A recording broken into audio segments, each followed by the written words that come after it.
On this episode of What's Going On with Shipping, is the trade war over between China and the United States? I'm your host, Sal Mercogliano. Welcome to today's episode. So we had white smoke come out of the building there in Geneva with an agreement between the U.S. and the Chinese trade representatives over the tariff issue that has been captivating the entire planet. Well, maybe not captivating everyone on the planet, but it sure has been captivating me and my channel here over the past couple of weeks. We got an agreement that came out. Here's the information over from Splash 24/7. As part of the deal reached in Geneva, Treasury Secretary Scott Bessent said both countries would lower their reciprocal tariffs by 115%, meaning the U.S. would lower its tariff on Chinese goods to 30%. China will reduce duties on U.S. imports to 10%. These measures should kick in by May 14th. This is a 90-day temporary agreement. So obviously some great news. Not surprising, I will tell you, because for most people, they assumed that there was going to be an agreement. I don't know why we had a lot of hysteria about this. The idea that 145% tariff was going to last long was really not doable. China exports, 14% of all Chinese exports go to the United States. We consume 40% of our imports come from China. This is a trade war that could not last very long. I went out on a limb on Sunday and I said this. Not a real surprise. The question will be the total tariff. Trump said 80%, but I would estimate between 20 and 50%, and I went on the high side. My bet was on 40%. This is why Sal does not gamble, because Sal will always come extremely close, but not good enough to win. So let's delve into this and take a look at what the situation is in the ports right now as this tariff now starts to retract back down. Now, before we jump into that, hey, if you're new to the channel, take a moment, subscribe to the channel, and hit that bell so be alerted about new videos as they come out. So this story was in the news this weekend from CNN. 0 ships from China are bound for California's top ports. Officials haven't seen this since the pandemic. Okay. This created a lot of discussion across social media on things I follow, because that's wrong. I don't know how to say it more than that. That's an incorrect statement in the headline.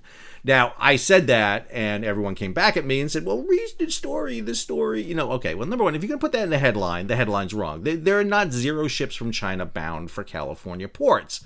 And the reason I know that is because, again, I look at this data. This is marine traffic. Ships leaving China just this weekend. So when that story came out, here's the APL Escalante leaving, Ziminzu leaving for Long Beach. Here's Evermild heading out. Here is Adamastos heading out. Eversafety, just a long list of ships. Marcelina heading for LA, Costco Netherlands heading for Long Beach. Not really a big reach here. The data was very quick to be seen. But when you go into the story, there's a couple of pieces in there that I do have questions with. So Friday morning, West Coast port officials told CNN a startling sight. Not a single cargo ship had left China with goods for the 2 major ports. 6 days ago, 41 vessels were scheduled to depart China for the San Pedro complex. On Friday, it was 0. It goes on down here. You have a statement from the CEO of the Port of Long Beach, Mario Cordero. That's cause for alarm. We are now seeing numbers in excess of what we witnessed in the pandemic. We're talking about there was a 12-hour period there where no ships were sailing for LA and Long Beach. They talked about 41 ships were preparing to sail. They make it sound like the 41 ships have canceled. They haven't. It just was a 12-hour period there where they're not sailing. Do the math. On average, 59 to 55 ships are sailing across the Pacific for LA Long Beach. It's down. There were about 51 sailing on Friday, according to the Maritime Exchange. That's a 10% reduction in the number of ships sailing across. The ships are coming a little bit lighter. We know that. That's where we're seeing that 35% cargo reduction right now in the port of LA. But if you have 51 ships or 57 ships on average sailing across, that's a ship sailing roughly about every 8 hours coming across. And so if you have a 12-hour period, that's not really an extreme comment. But then you have this comment that's over here too. Goes on down here. On Wednesday, the Port of Seattle said it had 0 container ships in the port, another anomaly that hasn't happened since the pandemic. Quote, that's because just nothing is being shipped over, said Port Commissioner Ryan Calkins to CNN's Caitlin Collins. All right, give you a little bit of inside baseball. I got a call go on to Caitlin Collins' show. I've been on her show before. I was supposed to go on, but they got the Port Commissioner to go on in my stead, so I got bumped. And Ryan Calkins, the port commissioner, understand port commissioners don't run the port. They are elected officials, so there'll be a board of commissioners that oversees the port. Calkins came on board, came on the show, looked out a window and said, hey, there's no ships in the port of Seattle right now. Well, he was wrong. I know for a fact there were ships on the berth, from dock workers, from tracking apps. There was a CMA CGM ship on the berth. They had just moved about 3,000 containers. She was getting ready to depart then, but they had been working the berth. And so, again, you get this kind of misconceptions. I got to say, Caitlin Collins looked at the port commissioner with a little bit of disbelief on that comment. She really didn't believe him when he said that. But again, he's a port commissioner and he was emphatic about it. But he was wrong. And this is my point. This is easily checked. And I'm not blaming CNN for this. Any of the news agencies would have made the mistake when you have a port commissioner on who says these things. And again, it goes back to interpreting the data. And that's what we're going to do right now. I want to go and take a look at U.S. ports and what does this new tariff mean going forward. So this is a story over in Lloyd's List. Tariffs to reduce U.S. imports by 20% in May through September, predicts the National Retail Federation. Their new forecasts have it down 20%. That's lower in that same time period than last year and down 8% versus 2023. U.S. imports are expected to bottom out in June, down 20% year on year and down 22% versus April levels. April imports came in higher than expected as shippers front-loaded to beat tariff deadlines, but volumes will fall significantly starting this month. All right. Lloyd's is reporting what the National Retail Federation is saying. The National Retail Federation is hair on fire. This is terrible. We need to end the tariffs. And when you listen to the National Retail Federation, based on those numbers, you're going to see it. What we are going to see is something much different now. We have a 90-day reprieve on the tariffs. There's going to be a 30% tariff on goods coming from China. Everyone's going to have to swallow that 30% tariff. The shippers are going to have to swallow it. The carriers are going to have to swallow it. And more importantly, we're going to have to swallow it. The consumers are going to have to swallow that. Because what you're about to see is a tsunami of crap come over from China. You're about to see it. Everything that has been pushed off for the month, and granted, May numbers are going to be down. We talked about this the other day. We're going to go from about 2.4 million containers shipped to the United States in April, probably down to 1.7, 1.8 million. Well, guess what? Right now, Monday morning, everybody is booking cargo to get it over here. You've got to book it. You've got to get it in the boxes. You've got to get it to the ports in East Asia. You've got to get it on a ship, and you got to get it across. And they need to do that within the 90 days. So get ready. It's about to go crazy heading to U.S. ports. The other thing you can expect to see is an uptick in the rates to come across. This is Drewry's index of freight rates coming out of Shanghai, and I want to highlight two of them that are going to be important for us. One of them here is the green one. This is Shanghai to New York. It's sitting at just under $4,000 a box. And then the light blue one, that's, the orange one, that is Shanghai to Los Angeles. It's sitting right around $3,000 a box. Expect those rates to peak. They're going to surge because everybody's going to want to get on ships coming across right now. And this is exactly what the ocean carriers want. They are looking forward to this. This is the profits, the EBIT margin by quarter for the big ocean carriers. You can see that big, huge peak they had here during the period of the supply chain crisis. You can see that other peak here in 2024 thanks to the Red Sea. Now you're going to see it peak again in 2025. That first quarter in 2025 is going to be high because of front loading. It'll drop down precipitously probably for the second quarter, and it's going to spike back up here again for the third quarter. This is the latest signal report for the Port of Los Angeles. This is the one as of Sunday. We're waiting for the update to come out here. But what we're seeing is exactly what we expected. This is closing out the month of May. You'll see that for the upcoming week, we're down 12%. And now all of a sudden we have this uptick at 56% here. So a big middle week or third week in May is coming up. 19 vessels coming over, and then a downturn here, a week coming down. I expect to see the week 23 numbers to really rocket back up. Looking at the estimated numbers, I did a quick calculation. I think I was saying that in this period in May of last year, the Port of LA did 390,000 containers. I did a rough ballpark of about 300,000 import containers coming in May. I redid the numbers based on some of the latest figures. It's a little bit higher than that, I think. I think we're going to see probably around 310, maybe 320, maybe 320,000 import containers coming in May. So it's down, not down as much. So we may not see as big a drop in the May, but you're definitely going to see June all of a sudden start going up. Now, it's not easy to start putting cargo on for June. It takes time to do this. However, I would expect that a lot of the big manufacturers, the big importers, have cargo standing by on the ports in China, in the warehouses, on trucks, ready to roll. And now it's just going to be a question of getting them onto ships and getting this massive wave come across here in June to the United States. Let's take a look at each of the ports here real quick and get a good idea of what's happening right now. All right, to let you know what you're seeing here, right here, this is marine traffic. It is showing you, this is the port of Seattle up here. That is the port of Tacoma. Right above my head, this is from the IMF Portwatch. This is data that shows you over the past year the average vessel calls. So, for example, right up here is the data for the port of Seattle. If you go back here for a year, the average port calls here is between 1 and 2 ships. Seattle's not a huge busy port. You had the port commissioner come on Friday and talk about the idea that there's no ships in port when there actually is one. This data is as of May 2nd, so we haven't quite gotten last week's data put in yet, but you'll see here on May 2nd, the 7-day average is two ships. The prior year's average is 1 ship. And right now in the port of Seattle, we don't have no ships. We don't have 1 ship. We actually have 3 ships right now sitting here in the port of Seattle. So you have APL Charleston sitting there, MSC Orion sitting there, and OOCL New York. So 3 container ships working the port of Seattle. This is the port of Tacoma. So Seattle-Tacoma combined, SeaTac, is under what's called the Northwest Port Alliance. They work together. Tacoma tends to be the larger of the ports. It averages roughly around 3 ships a day. Here you see just 1 sitting in there right now, the Budapest Express. Head down to the coast to the port of Oakland. On average, Oakland has about 3 ships in port. Right now, we're sitting with 4 ships in port.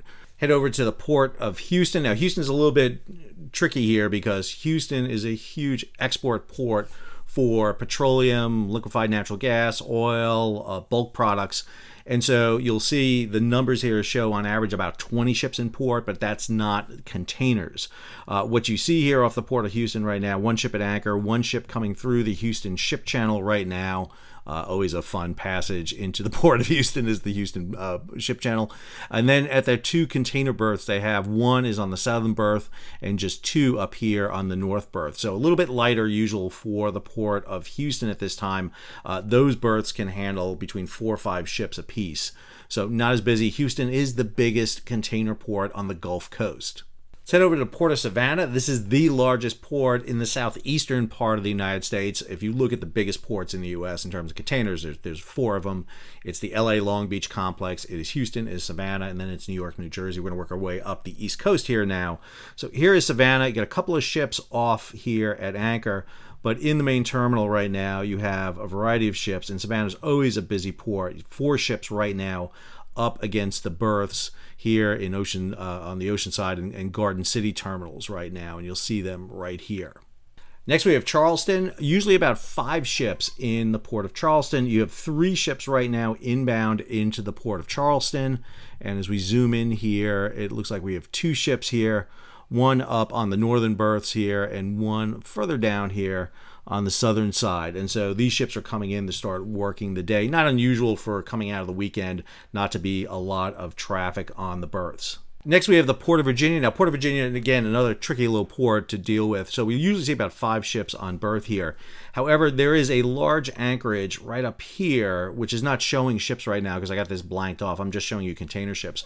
But there are usually coal ships waiting up here, bulkers waiting to load. So you'll usually have at least 1 or 2 coal ships in the port of Norfolk at any one time. These ships waiting off here are container ships coming into what is referred to as the Port of Virginia. And the reason it's Port of Virginia is because it's multiple ports. So up here in Norfolk, you'll have 1 ship, and down here at Portsmouth, you have 3 ships. So 4 ships sitting right here. These are the coal piers right here. So busy on the Elizabeth River right here. This large facility right here is Craney Island. This is a big refueling depot for the U.S. Navy. And then NOB, Navy Operating Base Norfolk, is right here. These are all the piers for the Atlantic Fleet. Next, we have the second largest port in the United States. That is the combined port of New York and New Jersey. I've jumped over a couple of ports. I'm just doing the top 10 ports. So sorry, Philadelphia, Baltimore, Mobile. I know you guys want to get coverage. I got it. I have a finite amount of time here. So New York, you had a batch of ships just to part out. You'll see them coming in. A couple of ships on anchor here off the southern shore of Long Island. And then when you come in here, there are multiple berths here in New York. So you've got the Bayonne terminal here. The ship is outbound right now, but up here you have Liberty. This is the Bayonne terminal. You have the Staten Island terminal, and then over here you have Newark. And right now, kind of light inside the port. We expect to see more ships coming in here pretty soon. So about 4 ships sitting there in Newark and Port Elizabeth. 1 in Staten Island, 1 outbound at this time, and a few more coming in. When you zoom out, you'll start seeing more ships heading into the New York area. Should also note that the slowdown is hitting the East Coast ports now. What we saw happen on the West Coast is now hitting the East Coast. We're seeing about that 10% reduction in number of ships. We're going to see a lighter amount of cargo come into the East and Gulf Coast ports. Probably not anywhere near as big as we saw on the West Coast, not that 35% reduction. Probably going to see about a 25% reduction because less cargo from China comes through this way. And when you zoom out here on marine traffic, you'll see what I mean. Their cargo is coming literally from 3 areas in particular. You'll see it. One of them is coming across from Europe. The other one is coming around the Cape route. This is because of the Houthis. So you've got these ships coming around from Africa. And then you have the big ships. These are the new kind of Neo-Panamax vessels. These are the ships that can use the new lane of the Panama Canal coming through the Panama Canal. So 3 convergences hit the East and Gulf Coast ports. All right, we saved the biggest for last. This is the ports of LA and Long Beach. For those of you unfamiliar right here, if you draw a line right here, over here, this is LA, this is Long Beach. So right now, sitting in Long Beach, you have 4 ships sitting in there. Over in LA, 2 up here in the northern berths, and then 4 along the APM, 2 along the Phoenix terminals here, so about 8 ships in. So a couple of things here real quick about LA and Long Beach. The normal vessel traffic in here is between 10 to 20 ships. So roughly around 15 is probably the average. That's what's put out by the Maritime Exchange of Southern California. If you go to the live feed that shows you the camera image that has the battleship Iowa in it, that's right here. It shows you the Everport here. This is the Evergreen docks. Evergreen is only taking about 4 ships into the month of May here, so this dock is going to look pretty empty most of the time. What you don't see is the busiest terminal in LA, and that's down here at APM and Phoenix. So you're not going to see a lot on those images when you look at it. If you zoom out here, what you will see coming to LA and Long Beach is a long line of ships coming in. So there will be ships coming across, so you see all these ships coming in right now, heading for the Santa Barbara Channel, where they're going to have to slow down because of speed restrictions there for mammals, for whales, basically. So you got a whole batch of ships coming in. This is the beginning of the week. You'll see ships coming in that way, and then you'll have ships coming up from the Panama Canal area here, all of them coming across. So we can expect LA and Long Beach to be extremely busy this week, but we'll see that reduction because of the cargo. We're expecting May to be very slow, the end of May to be slow for the port of LA and Long Beach based on their numbers. However, what I expect to see now is ships loading out in East Asia, starting to come across, and we'll start seeing the uptick in numbers getting ready to come across. A 90-day reprieve, 30% tariff on Chinese goods. Again, 10% on everything else. What we've seen is that 10% hasn't really impacted shipping coming from other countries. Matter of fact, what we've seen is an increase in that because of the diversion out of China. So we'll keep you monitoring on this. The thing I can tell you the most is be careful what you read out there. A lot of news medias, and I'm not just picking on CNN, Fox, MSNBC, CNBC, all of them, even Bloomberg and some of the major ones, will make mistakes when it comes to global shipping because they don't understand global shipping. It's a very complicated subject and it's very niche, and unless you understand what's happening, it's very easy to get thrown off. We are going to see this kind of peaks and troughs right now, which means it's not great for small businesses. If you're a truck driver doing drayage out of the ports of LA and Long Beach, you're going to have a really slow May. It's going to really, really suck.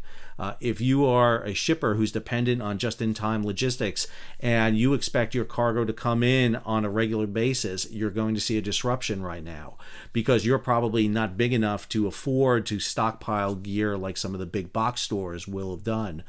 Right now, they're going to pack everything on for the back-to-school sales, for all that kind of, end of the summer type sales. You'll probably see some more front-loading go on now for the holiday season, because again, it's a 90-day limit on this. What happens at the end of 90 days? This starts in May 14th, June, July, August. What happens August 14th?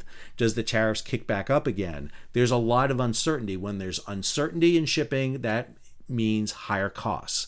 Higher costs get pushed onto you, the consumer. It's always going to be pushed on you. I may not say that enough, but every time these rates go up and everything, and I say we have to swallow it, I mean us. We have to swallow it. We're the ones who are going to be subject to it. So I strongly recommend, if you have an opportunity, hey, subscribe to the channel. Hit the bell so be alerted about new videos as they come out. Leave a comment, share it across social media, and if you can, give it a big thumbs up. Again, we're going to talk about global shipping. We're going to give you the best information that's available out there, although my bets are about a little bit off, obviously. I thought 40. I almost said 35. I was going to go 35. I said, 35 would have been a good one. That would have been a perfect one because I was sitting there saying, but you know what I did? I went half of what Trump said. I went half of the 80%, so I went with 40. 30 is a good one. I should have said it.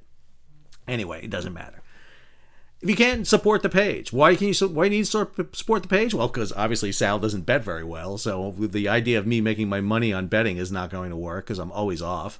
Hey, hit that super thanks button down below or head on over to Patreon and become a monthly or yearly subscriber. Until our next episode or our next tariff raise, which could be tomorrow, this is Sal signing off.